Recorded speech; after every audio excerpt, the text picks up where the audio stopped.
Pernikahan yang tidak diinginkan. Bab 141. Azarin mengangguk kecil dan langsung menawarkan diri untuk membantu menyiapkan sarapan. Dia membuat roti bakar menggunakan alat yang sudah tersedia di villa dan menyeduh susu hangat yang dibawa khusus oleh Bu Mahira untuk Din. Sempat Bu Mahira ingin mengambil alih, tapi Azarin bersikeras menyiapkan semuanya, termasuk sarapan untuk Alina. Saat sarapan hampir siap, Din muncul dari arah kamar. Dia mengenakan kemeja hitam dan celana panjang warna senada, dengan aroma parfum segar yang memenuhi ruangan. Azarin yang sedang menuang kan susu langsung menunduk malu. Dia tak berani menatap Din, bahkan sekilas pun, dan menjaga jarak sebisa mungkin. Setelah mengungkapkan perasaannya kemarin, dia menjadi canggung. "Alina di mana, Bu?" tanya Din sambil menarik kursi untuk duduk. "Masih tidur, Nak. Alina semalam tidur sama ibu, jadi bangunnya agak susah," jawab Bu Mahira dengan lembut. Din mendesah kecil, lalu bangkit. "Biar aku coba bangunkan dia," katanya. Tak lama kemudian, Din kembali ke ruang makan dengan Alina yang digendongnya. Gadis kecil itu masih dalam keadaan setengah terlelap, dengan wajah bantal khas bangun tidur dan rambut yang berantakan. Namun, alih-alih tampak kusut, penampilannya justru terlihat menggemaskan. "Alina, sayang, ayo bangun. Lihat, ada makanan enak," bujuk Din sambil mendudukkan Alina di kursi makan. Namun, Alina malah menggerutu dengan suara seraknya. "Ayah jahat." Banguninnya pakai ciuman di muka. Protesnya sambil mengusap wajah kecilnya. Tingkah Alina membuat semua orang tertawa. Bahkan Azarin yang semula merasa canggung dengan keberadaan Din tak kuasa menahan senyum. Dia menatap Alina dengan penuh kasih sayang, merasa hangat. 18. Melihat interaksi ayah dan anak itu. "Sudah, ayo makan dulu. Nanti kita telat ziarah," ucap Din lembut sambil menyuapkan roti bakar kecil ke mulut Alina. Azarin hanya bisa diam sambil menyiapkan piring untuk dirinya sendiri, tapi senyum kecil terus menghiasi wajahnya. "Setelah ziarah, kita akan mengunjungi keluarga almarhumah Safa," ucap Pak Argatama memecah keheningan pagi sebelum memulai sarapan. Suaranya tegas, tetapi tetap tenang. Semua mata langsung tertuju padanya, kecuali Azarin yang tetap menundukkan pandangannya. Pak Argatama mengalihkan pandangan ke arah Azarin. "Tidak apa-apa, kan, Nak Aza?" tanyanya lembut, namun jelas menggiring perhatian ke arah calon menantunya. Azarin seketika mendongak, menatap sekilas ke arah calon ayah mertuanya, lalu mengangguk cepat sambil menjawab, "Tidak apa-apa, Pak. Saya juga ingin berkenalan langsung." Bu Mahira, yang duduk di samping Azarin, menatapnya penuh kelembutan dan kekaguman. Sikap Azarin yang tenang dan penuh pengertian membuat Bu Mahira semakin yakin bahwa gadis itu adalah pilihan yang tepat untuk putranya. Namun suasana mendadak berubah ketika Alina, yang duduk di pangkuan Azarin, dengan polosnya bertanya, "Safa itu siapa?" "Teman Bunda." "Iya." Pertanyaan sederhana itu seketika membuat semua orang di meja makan menegang.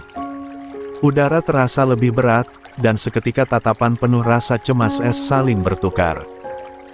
Hanya Alina yang tak menyadari apa yang sedang terjadi.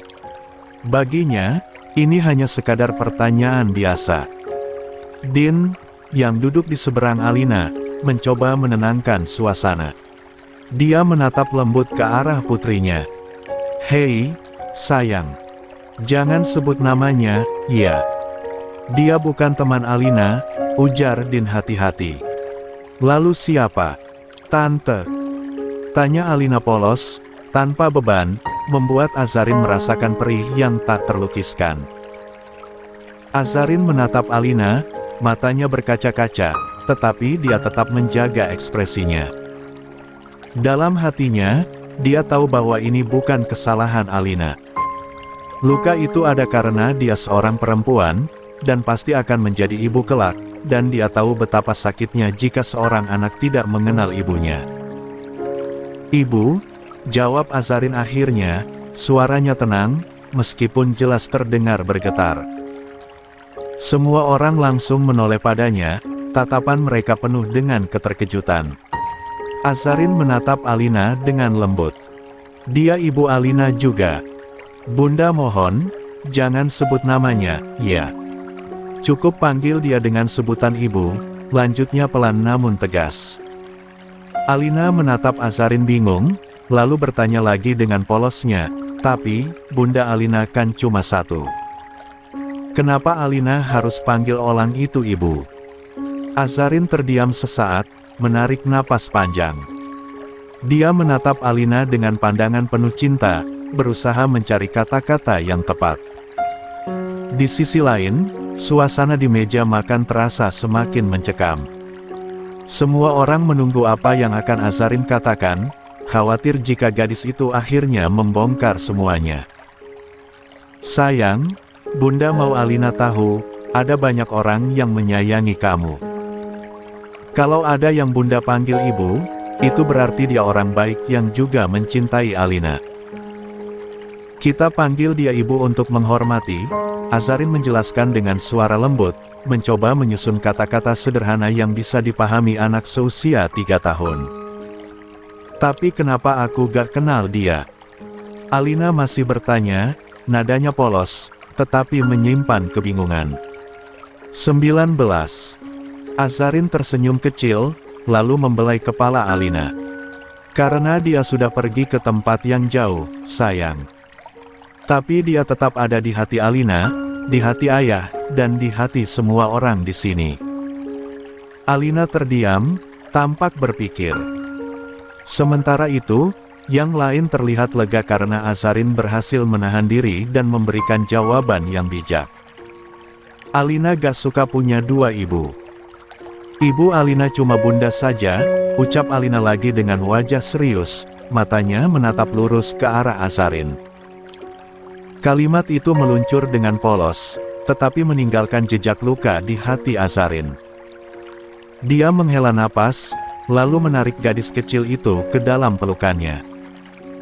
Alina tak mengerti dia hanya anak kecil yang belum paham rumitnya dunia orang dewasa.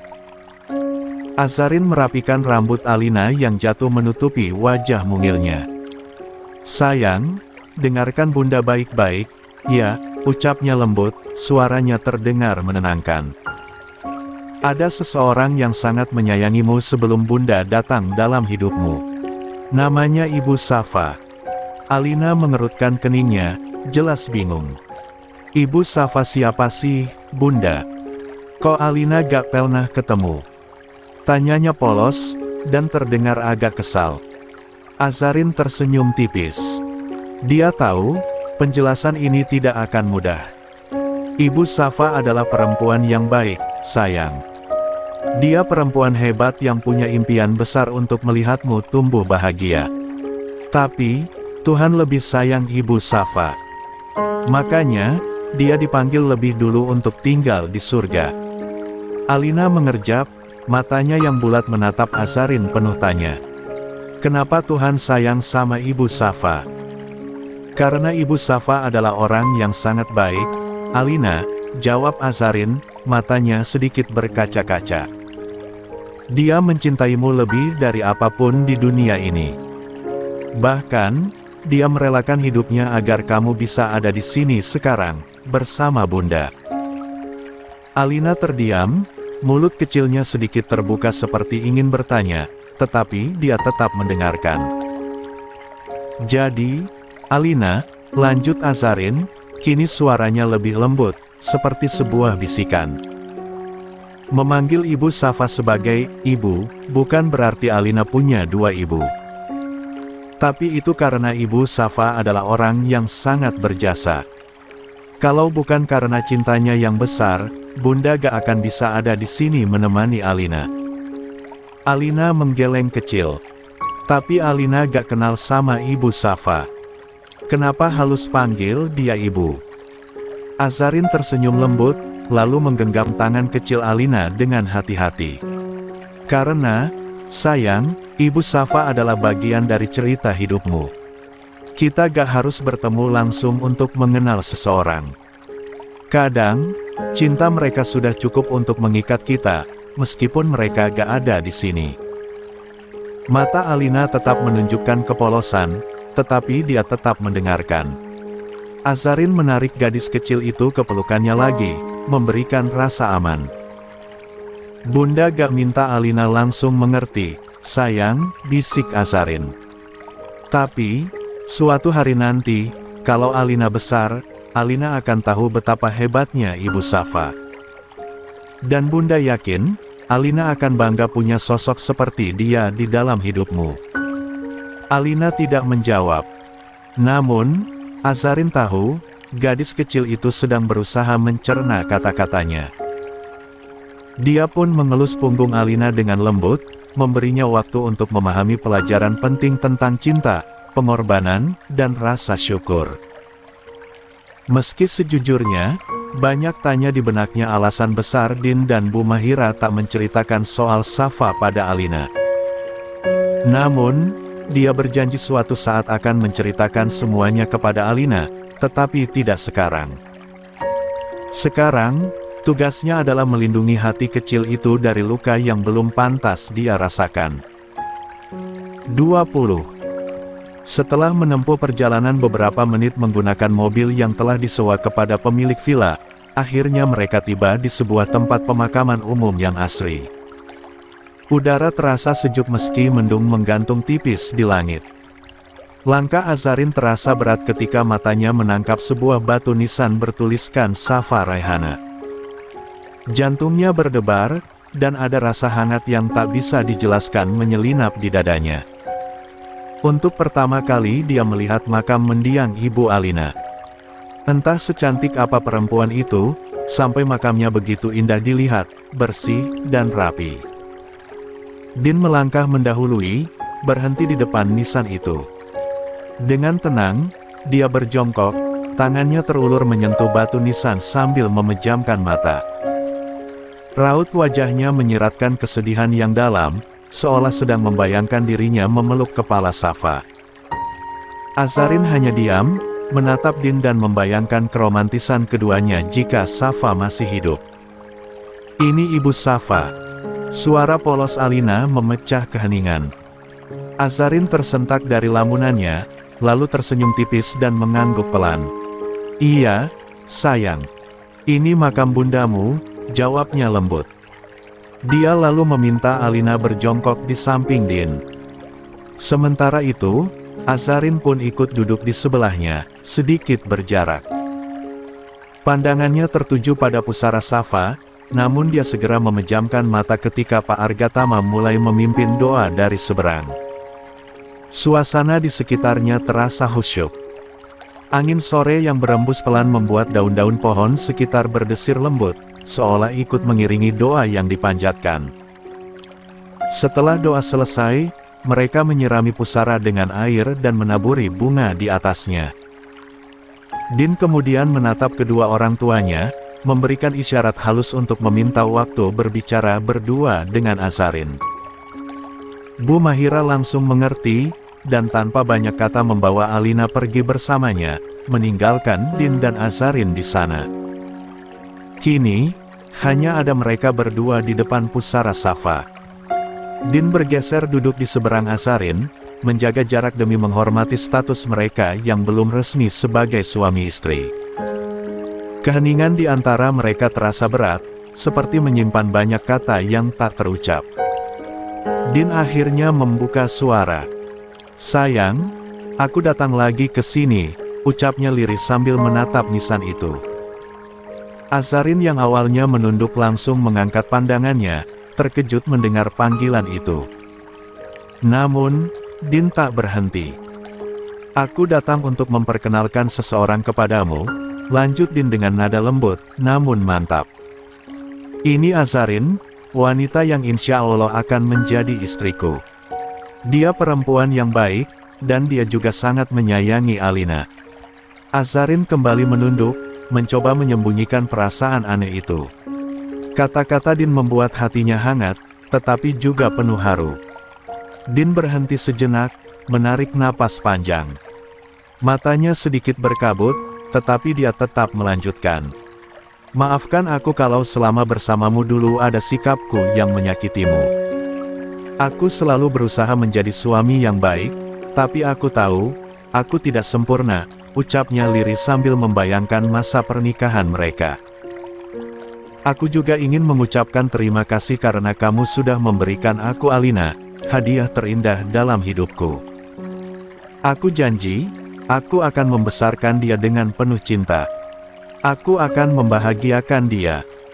Azarin yang mendengar itu hanya diam dan mencoba menahan diri agar tidak sampai meneteskan air mata. Dia tetap menunduk, berusaha menyembunyikan wajahnya yang memerah di balik cadar. Din mengalihkan tatapannya pada Azarin. Kali ini suaranya terdengar mantap. Aku minta maaf, jika aku tidak akan lagi memanggilmu dengan sapaan sayang seperti setiap kali aku datang ke sini. Karena sekarang ada hati yang mesti aku jaga. Dia tersenyum tulus, lalu beralih menatap batu nisan. Aku minta maaf, jika hari ini kamu akan mendengar ini, tapi percayalah aku tidak akan pernah. 21. Melupakanmu. Kamu tetap punya tempat di hatiku, selalu. Tapi sekarang, prioritas utama dalam hidupku adalah Azarin. Azarin menggigit bibirnya, air matanya tumpah tanpa bisa dicegah. Kata-kata Din menyentuh sisi terdalam hatinya.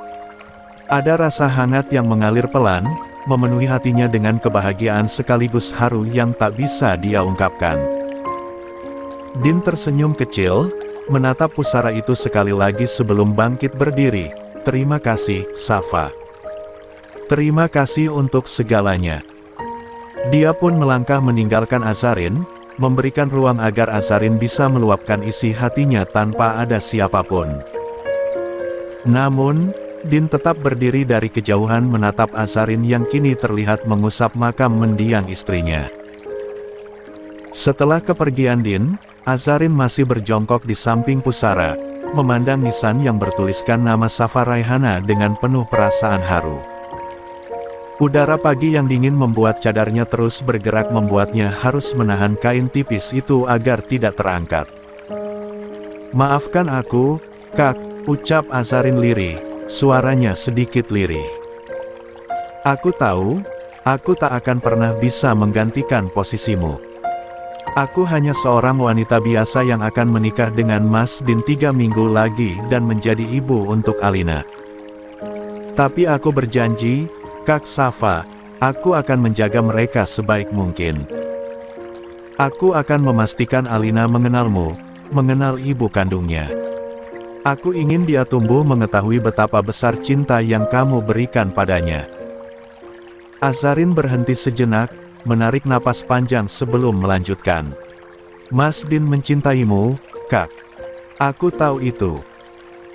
Azarin teringat perkataan Alina saat awal bertemu dengannya, jika sampai sekarang foto-foto ibunya masih tersimpan rapi di kamar khusus, itu sebabnya Alina menyangka dirinya merupakan ibu yang berada di foto tersebut. Itu adalah bukti bahwa Safa tidak pernah benar-benar pergi dari hati mereka. Dan Azarin menghormati itu. Aku ingin jujur, Kak. Maaf jika kejujuranku membuatmu sakit hati. Maaf banget, Kak. Azarin menunduk malu, sebenarnya aku sudah mulai mencintai Mas Din. Dan aku meminta maaf, tadi aku merasa cemburu saat dia tidak sengaja memanggil namamu dengan panggilan sayang. Rasa itu muncul begitu saja, meskipun aku tahu, aku tidak seharusnya merasa begitu. Azarin tersenyum malu, aku harap, kakak tidak marah padaku. Aku hanya manusia biasa, Kak. Tapi aku berjanji, meskipun aku mencintai Mas Din, aku tidak akan pernah mencoba menghapusmu dari hati atau ingatan mereka. Kamu akan selalu menjadi bagian dari keluarga Mas Din. Aku mohon, Izinkan aku menjadi bagian dari kehidupan mereka. Dia mengusap nisan itu perlahan, seolah ingin menyampaikan perasaan terakhirnya. Terima kasih, Kak Safa, untuk semua yang kakak tinggalkan. Aku akan melanjutkan peranmu, meskipun aku tahu aku tak akan pernah bisa sehebat dirimu. 22. Setelah selesai dari makam, Din, Azarin, dan kedua orang tua Din memutuskan untuk mengunjungi rumah keluarga mendiang Safa, istri pertama Din. Rumah itu kini dihuni oleh pasangan Parubaya, Pak Suparman dan Mbok Nena, saudara orang tua Safa yang telah tiada. Kedatangan mereka cukup mengejutkan penghuni rumah. Biasanya, jika Din datang, dia hanya seorang diri. Ini adalah pertama kalinya Din membawa kedua orang tuanya, dan juga Azarin serta Alina, yang kini berada dalam gendongan Azarin. Pak Suparman dan Mbok Nena menyambut dengan ramah. Senyum hangat dan ucapan selamat datang tak henti mengalir. Beberapa tetangga yang melintas ikut melirik penuh rasa penasaran, terutama pada Alina yang berada di gendongan Azarin. Namun, suasana kehangatan itu seketika berubah tatkala pandangan Mbok Nena tertuju pada Azarin. Wanita bercadar itu membuat Mbok Nena tertegun. Sekilas, wajah Azarin yang hanya terlihat sebagian mengingatkannya pada mendiang Safa, raut wajah Mbok Nena memucat, matanya penuh tanya. Namun sebelum pertanyaannya terucap, Pak Suparman segera menyadarkannya.